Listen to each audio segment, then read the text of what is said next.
The Sojourn is a game that very much knows what it wants to be. And what we have here is a first-person puzzle game with a very beautiful aesthetic.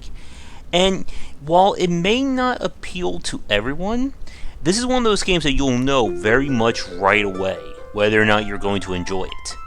But the story follows kind of like a metaphysical or philosophical path through a character's life, told through a series of vignettes and these kinds of puzzles. And the world itself, I really like it, literally, as you can see, builds itself up around you to create these puzzles. But the basic rules are as follows. Your mission is to get to either the end of an area or collect a specific item in each puzzle. In the puzzles themselves, there are statues, with each statue providing a different function. In order to normally activate said statue, you need to enter the Dark World, and not to be confused with the one from Legend of Zelda. Now, the game itself is entirely built on puzzle gameplay. You will not be needing first-person shooting or movement skills in this.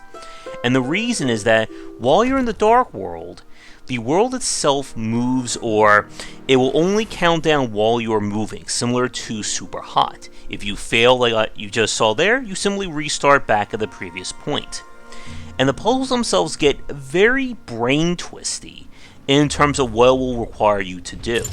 A lot of them are built along this idea of you're essentially having to think 2 or 3 steps in advance in order to plan things out. And if you miss or you don't know the correct path or next step in a cycle, you may have to repeat the whole thing from scratch. Now, the story itself is kept very minimalistic, and for those of you hoping for an extended piece about it, you're not really going to find it with the Sojourn, at least not from what I've played. It's given out in these kinds of little mini vignettes and philosophical quotes that you can find throughout it. But the real bulk of the game is going to be with the puzzle solving. And because of that, it means that we can't really show or talk too much about it without outright spoiling the game. But one of the things I did like about it, again, is that while it may not look it, these puzzles do get very challenging, and I almost wrote things off early thinking that it was just going to be a very short game, and far from that. But I'm going to skip ahead a little bit. We're going to do our Patreon supporter and sponsor shout out now. And when we come back, we're going to talk a little bit more about when the game really gets brain melty, or I guess aka when the Dark Souls experience, or the real Dark Souls, begins.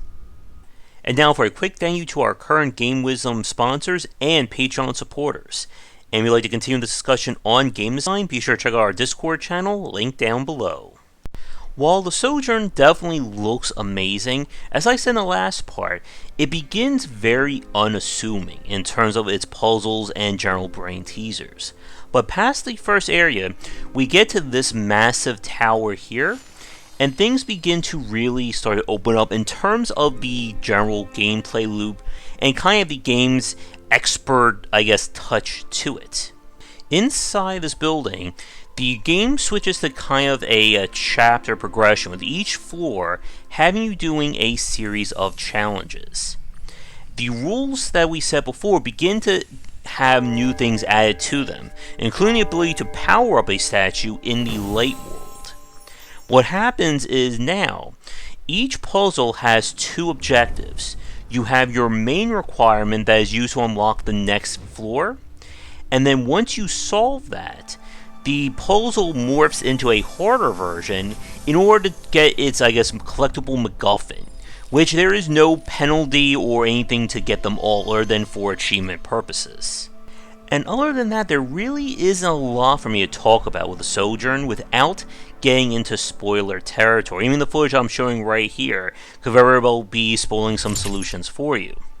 But, like I said at the start, this is a game that very much knows what it wants to be.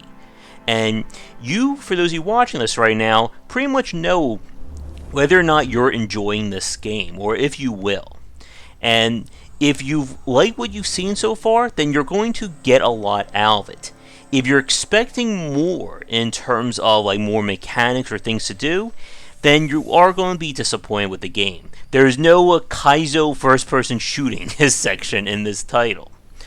Other than that, from a design standpoint, I do wish the basic movement speed was at least a little bit faster or quicker outside of the puzzles, like when you're in these little sections. And again, for people who are hoping for a deeper story or a better connective tissue between the puzzles and the game space, you're not going to find that, unfortunately. Again, the little vignettes and story bits feel more like philosophical touches than actually motivating you to keep playing. And with each area kind of taking place in its own pocket universe, it means that there's no real connection between one puzzle to the next other than growing an understanding of the mechanics. And like I said, while this game may not look it from the video and the style that you're watching, it does get on the harder side in terms of puzzles. Again, a lot of these puzzles are built on thinking 2 to 3 steps in advance, figuring out, okay, I need to move here, but I need to set up the statue there, and I need to go over there and then move it. And if you fail, or you do in the wrong order, you're going to do a lot of repeating in terms of this. And some of the expert challenges can also get very tricky. Again, I'm trying to come up with more syllables here since it's failing me. But it's going to become a lot harder to figure out just what you have to do within the context of that puzzle. But again, the game is built around this very peaceful kind of atmosphere. There's no penalty of dying. Don't be expecting to hear any hardcore music. It's just you, the aesthetic, and the puzzles. And with that, again, there's not much else for me to talk about. If you've enjoyed what you've seen so far, or you're looking for something to kind of relax and unwind to, while offering you some challenging puzzles, then I would say definitely give this one a look. If you're hoping for more in terms of mechanical depth or gameplay, then you may want to give this one a pass. But I would like to thank the developer for giving me a press key to check this one out. I believe it is available on Epic Games and on the consoles as well. But if you are a developer working on your own game that you'd like me to take a look at, please don't hesitate to get in touch and come back for daily discussions on game design here and on game wisdom, where we examine the art and science of games. Until next time, this has been The Sojourn, and I will see you all then. If you're looking for more wisdom about game design, be sure to check out my latest offering of books, 20 Essential Games to Study, aimed for first-time developers and students looking for some inspiration for their upcoming games, and Game Design Deep Dive Platformers if you're interested in anything regarding 2D and 3D platforming design. They're both available in print, digital, and wherever books are being sold. Thanks for watching the video. If you enjoyed things, be sure to do all the liking and subscribing that the kids are doing these days. Check out our Discord channel linked down below where we hang out and chat game design, and come back later tonight for our regular streamings. But that's it, and tune in for more great content here and on Game Wisdom, where we examine the art and science of games.